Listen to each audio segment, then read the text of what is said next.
Thank you, Mr. Chairman, and I'm amazed, I just thank God we got people from the business world in this government now, because if you're not innovating and you're not automating, you're out of business. And this government for too long has ignored the amazing technology that is available today to do the very things that we're talking about doing and actually do a much better job. I've seen it in the business world, and it's time for the government to wake up, and the taxpayers would appreciate it too. This Congress, I'm honored to chair, that Chair Wahlberg asked me to serve as chairman of the HELP Committee, Health, Employment, Labor, and Pension Subcommittee, and there's a lot of work that needs to be done. With that being said, Madam Secretary, again, thank you for your efforts in modernizing the Department of Labor. But in recent years, we've seen a concerning rise in the number of working Americans relying on government health care programs like Medicare and Medicaid.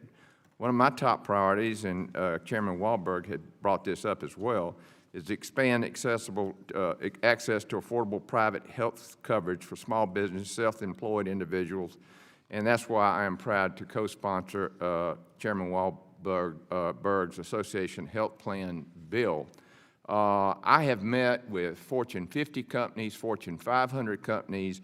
They self-insure and have reinsurance, and they are reducing cost of health care and providing amazing health care to their employees. I also believe that extending the same ERISA waivers currently available to union and faith-based health plans to association health plans could empower these groups with greater bargaining power, ultimately driving down insurance costs for their members.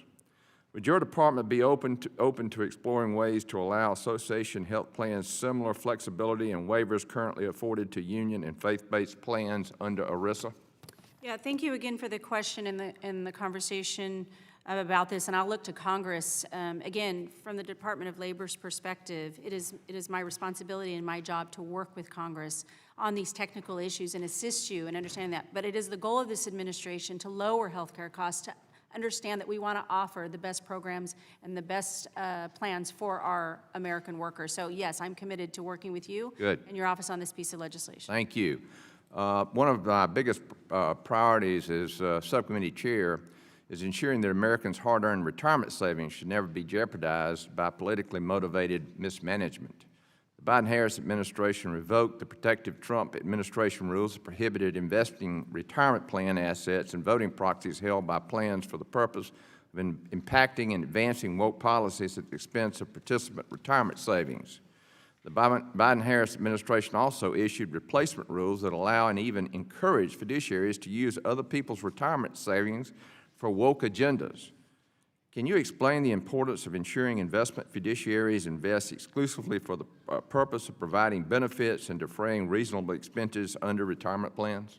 Yeah, thank you. I think you're referring to ESG, yes. And that has been under this administration where we want to make sure that the fiduciaries are working with their investors for the best outcome and the risk-mitigated investments. And so the Department of Labor will remain neutral on this, and we just issued as well that we want fiduciaries to work with their investors and not weigh in on any woke policies for certainly, and followed that executive order. And I recently introduced the Protecting Prudent Investment and Retirement Savings Act. This legislation seeks to codify that those who manage Americans' retirement savings under the Employment Retirement Income Security Act, or ERISA, must prioritize maximizing returns for secure retirement rather than political or social impact using risky ESG investors, as you mentioned.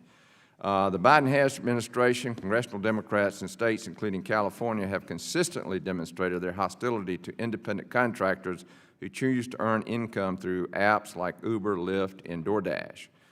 What kinds of policies do you support to assist workers who want to earn a living or some extra money by working as independent contractors? Yeah, thank you. It is one of the industries that has expanded very rapidly, the gig economy, the platform economy. This administration recognizes how important it is for workers to have that flexibility to build the businesses for themselves. The rule that you reference is under the Biden administration is currently under litigation, so I am limited in what I can say, but publicly what I can say is that it's consistent that we will offer the guidance that's necessary in clarifying that 2024 rule. And we're also offering the opinion letter program that I mentioned on the onset in order to guide oftentimes private sector businesses in how the Department of Labor is looking at that. Good, great. I'm out of time, but thank you for your common sense approach to solving these issues, and I yield back, Mr. I thank the Chairman. gentleman.